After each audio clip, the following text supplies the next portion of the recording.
दो लड़कियां जो प्रोस्टिट्यूशन के काम में होती हैं, ये दोनों ही एक तरह से आम भाषा में कहें तो धंधा करने का बिजनेस करती हैं, यानी मर्दों को रुझाने का, मर्दों के साथ टाइम बिताने का काम करती हैं। दोनों ही आपस में बहुत ज़्यादा गहरी दोस्ती के साथ अपने इस काम को लगातार बढ़ाती रहती हैं। लेकिन एक दिन ऐसा होता है कि इन दोनों दोस्त में से एक दोस्त बीमार पड़ जाती है या फिर अपने ग्राहक के पास नहीं जा पाती है और वो अपने दोस्त से मदद मांगती है कि आज मैं इस ग्राहक के पास उसे खुश करने नहीं जा पाऊंगी, क्या मेरी जगह तुम जा सकती हो और तुम उसे बेस्ट सर्विस दे करके आना ताकि वो खुश हो जाए, कोई शिकायत का मौका मिले ना। दोनों में इतनी गहरी दोस्ती होती है कि दूसरी दोस्त मान जाती है, चूँकि वो भी इसी काम में होती है, और वो फिर जब उस ग्राहक के पास जाती है तो उसे कुछ इस तरह से खुश कर देती है कि अब वो अपने दोस्त का ही पत्ता उस ग्राहक से काट चुकी होती है। दुश्मनी यहीं से शुरू होती है और यहीं से एक कहानी की शुरुआत होती है। जिसने भी इस कहानी को सुना वो सोचता ही रह गया कि क्या दो लड़कियां आपस में मिल करके, जो पहले दोस्त थी, वो बाद में कुछ ऐसी घटना को भी अंजाम दे सकती है। आज की जो केस मैं आपके साथ साझा कर रही हूँ, ये केस है उत्तराखंड का। उत्तराखंड में एक जिला है उधम सिंह नगर, उधम सिंह का एक शहर है काशीपुर, और यहीं पे जो थाना लगता है ITI थाना, वहीं का ये केस है। दरअसल होता ये है कि एक व्यक्ति, एक लड़का जो कि अपनी किसी एक लड़की के साथ समय बिताना चाहता है, और वो अक्सर कोई ना कोई लड़की को बदल बदल कर अपने कमरे पे बुलाता ही रहता था। अक्सर वो उन लड़कियों को ढूंढता था जो इस काम में लिप्त होती थी, संबंध बनाने का उनका कारोबार था, ऐसी ही लड़कियों को वो ढूंढता रहता था। एक दिन उसे एक महिला का नंबर मिलता है, और वो जो महिला होती है वो दलाल होती है। वो कुछ लड़कियों को ग्राहकों के पास, अलग अलग ग्राहकों के पास भेजा करती थी। ये लड़का उसे कॉल करके कहता है कि मुझे एक लड़की चाहिए और मुझे वो लड़की पूरी रात के लिए चाहिए।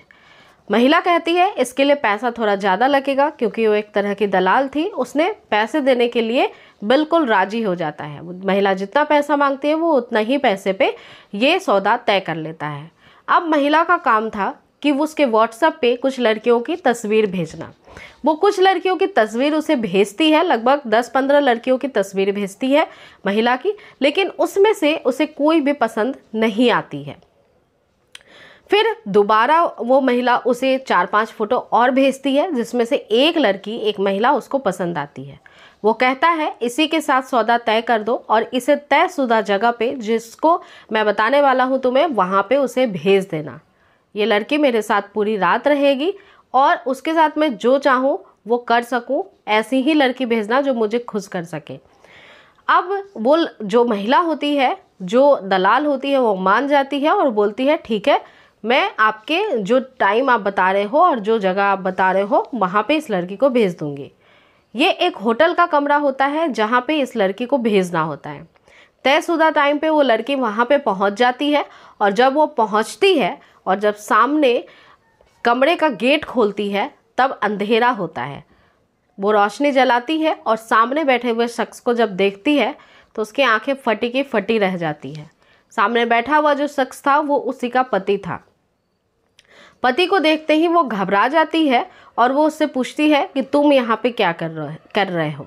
पति बोलता है आज तुम्हारी सच्चाई मेरे सामने आ गई और तुम यहाँ पे क्या कर रही हो, अब ये मुझे बताओ, क्योंकि तुम्हें बुलाने वाला तो मैं ही हूँ और जिसने तुम्हें भेजा है उसकी सारी जानकारी मेरे पास है। तुम ऐसा काम कब से कर रही हो। फिर यहाँ से एक नई कहानी की शुरुआत होती है। दरअसल ये दोनों ही पति पत्नी थे। कुछ सालों पहले इस लड़की की शादी इस लड़के के साथ होती है। अब ये जो लड़की थी इसका नाम था पूजा और जो लड़का था वो आलोक था। आलोक जब इस लड़की से शादी करता है, उसका अरेंज मैरिज होता है, उसी समय से कुछ लोग उसे जाने अनजाने ये बताने की कोशिश करते हैं कि ये लड़की सही नहीं है, ये लड़की गलत धंधा करती है और तुम्हें मालूम नहीं है इसके बारे में थोड़ा पता करना चाहिए। पहले तो लड़का मानता नहीं है, बाद में वो लड़की जब उसके घर जाती है शादी होके, तो वो घर को भी गृहस्थ जीवन में अच्छे से नहीं ढाल पाती है। कई बार वो उससे झगड़ा करती है, कई बार उसकी माँ से झगड़ा करती है और ज़्यादातर मैके में ही रहना पसंद करती है। और वो इस बार भी मैके ही बोलकर जाती है और काफ़ी दिनों से मैके में ही रह रही होती है। लड़का इससे काफ़ी डिप्रेस रहता है और आलोक एक दिन शहर में घूमता रहता है। जब शहर में वो किसी काम की वजह से घूम रहा होता है तब उसे इस लड़की की, यानी पूजा नाम की जो ये लड़की थी, इसकी एक सहेली मिलती है। और वो सहेली जब उसे मिलती है तब आलोक को बताती है कि देखो तुम्हारी पत्नी जो है वो सही काम नहीं करती है। लड़का पहले मानता नहीं है, फिर वो लड़की बताती है कि उसने मेरे साथ ऐसा ऐसा घटना किया है, मेरे ही ग्राहक को उसने ऐसे जाल में फंसाया कि मेरे ग्राहक को भी उसने ले लिया और वो मेरे साथ ही ये गलत काम करती है। तुम चाहो तो मैं उस दलाल का भी नंबर तुम्हें दे सकती हूँ जिसके द्वारा वो जाती है ग्राहकों के पास। अब वो लड़के के पास नंबर आ चुका था उस दलाल महिला का, और इसी के कारण वो अपनी पति की, जो पति होता है वो अपनी पत्नी की सच्चाई तक पहुंच पाता है। जो ये लड़की थी ये शामपुर की रहने वाली थी, लेकिन लड़के की शादी के बाद जो ये केस पुलिस के संज्ञान में आता है, ये ITI थाना अधिकारियों के पास आता है।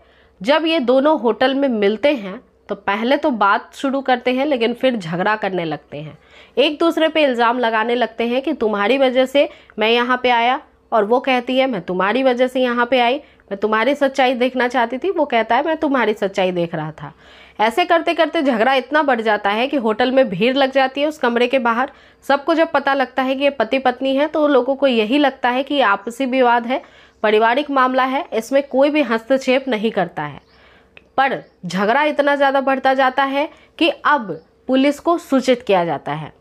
जो वहाँ के पुलिस थे राजेश भट्ट ASP, उन्हें बुलाया जाता है। अब ASP साहब जब आते हैं तब इन दोनों मियाँ बीबी को वहाँ से उठा करके थाने ले जाते हैं। थाने ले जाने के बाद अब ASP साहब बोलते हैं कि अब तुम दोनों समझौता कर लो, क्योंकि उन्हें भी समझ में नहीं आता है, उन्हें भी चक्कर आने लगते हैं ये बात सुन के कि ये कैसी अजीब विचित्र घटना है और इस तरह की घटना जो है काफ़ी कम देखने को मिलती है। वो कोशिश करते हैं कि हो सकता है गुस्से में कुछ बात ऐसी बोल रहे होंगे, लेकिन पति जब दलाल का नंबर देता है पुलिस को और पुलिस जब छानबीन करती है तब वो देखती है कि सही में ये बात सच है और पति ही सही कह रहा है। पुलिस चाहती है कि ये दोनों समझौता कर ले, समझौता करके उनको घर भी भेज दिया जाता है, लेकिन वापस से फिर वही लड़ाई शुरू हो जाती है और वापस से ये जो है केस अभी भी संज्ञान में ही है पुलिस के अधीन। इस केस में आगे की अपडेट अभी कुछ आई नहीं है, अगर आती है तो मैं आपको ज़रूर बताऊंगी। अब दोस्तों आपकी क्या राय है इस कहानी को सुनने के बाद? सच्ची घटना जो मैंने आपको सुनाई है ये आपको कैसी लगी है? और साथ ही साथ कभी भी किसी से शादी होती है तो उसकी हिस्ट्री के बारे में भी पता होना चाहिए कि लड़का लड़की किस तरह के नेचर के हैं, उनका जो व्यक्तिगत जीवन था वो पहले कैसा था, तो आगे जाकर उनका वैवाहिक जीवन भी बहुत अच्छा बीतता है। अगर आपको ये कहानी पसंद आई है तो आप लाइक कर सकते हैं। मेरा नाम पूजा है और ऐसी ही अगर रियल स्टोरीज़ आपको पसंद आती हैं तो आप चैनल को ज़रूर सब्सक्राइब करें। मिलते हैं फिर अगली किसी स्टोरी के साथ। Thank you.